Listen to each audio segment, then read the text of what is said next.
আজকে তোমাদের সাথে ভাবলাম শেয়ার করি মাছের মাথা দিয়ে লাউয়ের রেসিপি। এটা খুবই কমন একটা রেসিপি। তো আমি কীভাবে বানাই চলো ভাবলাম তোমাদের সাথে সেটাই শেয়ার করা যাক। তো এখানে আমি তেল নিয়ে নিয়েছি কড়াইয়ের মধ্যে। তো কড়াইয়ের মধ্যে তেল দিয়ে দেওয়ার পর আমি দিয়ে দিয়েছি 2টো শুকনো লঙ্কা, 2টো তেজপাতা, আর দিয়ে দিচ্ছি হচ্ছে একটা কাঁচা লঙ্কা। এটা কাঁচা লঙ্কাটা হালকা সুন্দর স্মেল আসে, এটা আমার বেশ ভালো লাগে। তারপর এখানে একটা মাঝারি সাইজের পেঁয়াজ কুচি করে দিয়ে দিয়েছি। তো মাঝারি সাইজে কুচি করে দেওয়া পেঁয়াজটাকে হালকা একটু ব্রাউন ব্রাউন করে ভেজে নেওয়ার পর এখানে অ্যাড করেছি হচ্ছে আদা রসুন বাটা। তো আদা রসুন বাটা অ্যাড করার পর ওটাকেও একটু হালকা ভেজে নিয়েছি।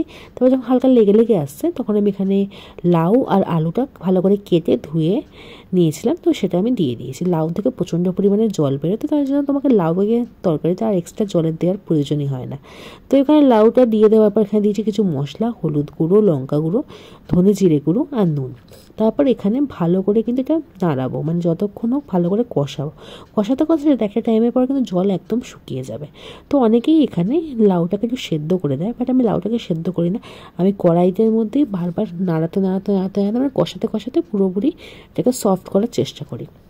আর মাছের মাথা আমি একটা ভেজে রেখেছিলাম, তোমরা এখানে 2টো মাছের মাথা ইউজ করতে পারো। এখানে আমি একটা মাছের মাথা আগে থেকেই ভেজে রেখে দিয়েছিলাম, তো আমি সেটা দিয়ে দিয়েছি এবং ভালো করে সেটা মিশিয়ে নিয়েছি। বেশ যখন অনেকটা জল কমে কমে আসবে এখানে কিন্তু আমি দিয়ে দিয়েছি হচ্ছে গরম মশলা। তো এখানে গরম মশলা গুঁড়ো দিয়ে দিয়েছি। তারপর বেশ অনেকক্ষণ নাড়িয়েছি। দেখেছো এটা কিন্তু আমি জল কিছু অ্যাডই করিনি, নিজে থেকে কিন্তু জলটা বেরিয়েছে। তারপর গরম মশলা দিয়ে দেওয়ার পর এখানে দিয়ে দিয়েছি হচ্ছে 1 চামচ মতো ঘি।